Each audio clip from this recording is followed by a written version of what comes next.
Assalamualaikum warahmatullahi wabarakatuh. Kembali lagi di Sejuta Kisah Nyata.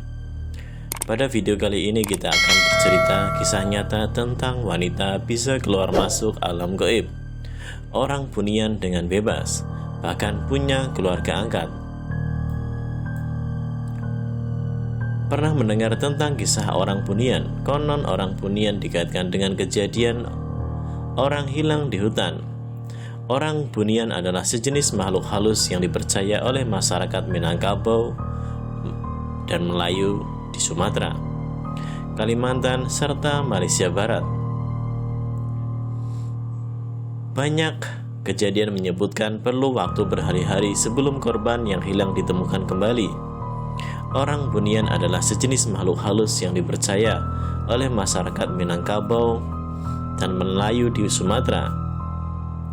Berdasarkan mitos yang beredar, orang bunian tersebut sifatnya gaib, sehingga hanya dapat dilihat oleh orang-orang tertentu. Sebagian masyarakat meyakini bahwa orang bunian hidup di pedalaman hutan atau bukit yang jauh dari pemukiman warga. Namun, pengalaman berbeda terdapat pada Raudatul Hadawiyah. Wanita Malaysia ini sering keluar masuk ke alam orang bunian melalui mimpi. Malah, wanita berusia 27 tahun tersebut juga mengaku mempunyai keluarga angkat orang bunian yang terdiri dari 4 anak gadis. Ibu 2 anak ini mengatakan dia sudah lama keluar masuk dalam bunian. Dalam mimpinya, alam bunian itu lokasi atau kampungnya berbeda setiap malamnya. Sejak dari remaja sudah sering mimpi berada di alam orang bunian, namun di tempat yang berbeda-beda. Tapi waktu itu saya anggap hanya mimpi biasa saja, ujarnya. Namun baru-baru ini dia sadar bahwa mimpinya itu bukan mimpi biasa. Setelah berobat secara Islami, dia diberitahu itu bukan gangguan tapi kelebihan melihat alam gaib melewat mimpi. Meskipun ingin mengetahui arti setiap mimpinya, Raudatul mengaku tidak berani untuk mencari lokasi yang digambarkan di dalamnya.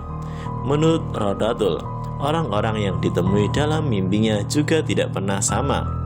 Mereka seperti biasa melihat Raudatul dan saling berpandangan ketika berpapasan. Tidak pernah bercakap-cakap karena saya seperti hanya singgah di kampung. Saat melayani tamu, mereka akan menemani saya jalan-jalan melihat area kampung.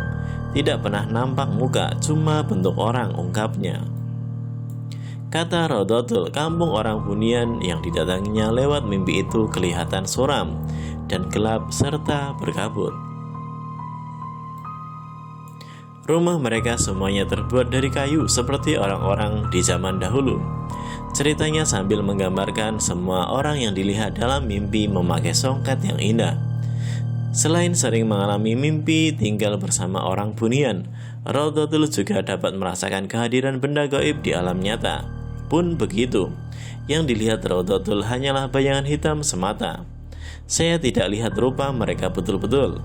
Pernah satu hari di hutan dekat rumah saya ada sosok, saya kira batang kayu. Waktu diperlihatkan bentuknya badan manusia tapi tidak berwajah.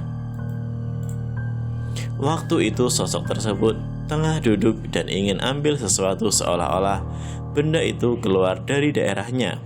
Kami juga saling berpandangan tapi tidak punya wajah, tambahnya. Raudatul mengatakan banyak mendapat petanda melalui mimpi yang berkaitan dengan kehamilannya, seperti jenis kelamin dan nama anaknya. Waktu sedang mengandung anak pertama, Raudatul sudah tahu jenis kelaminnya sebelum USG.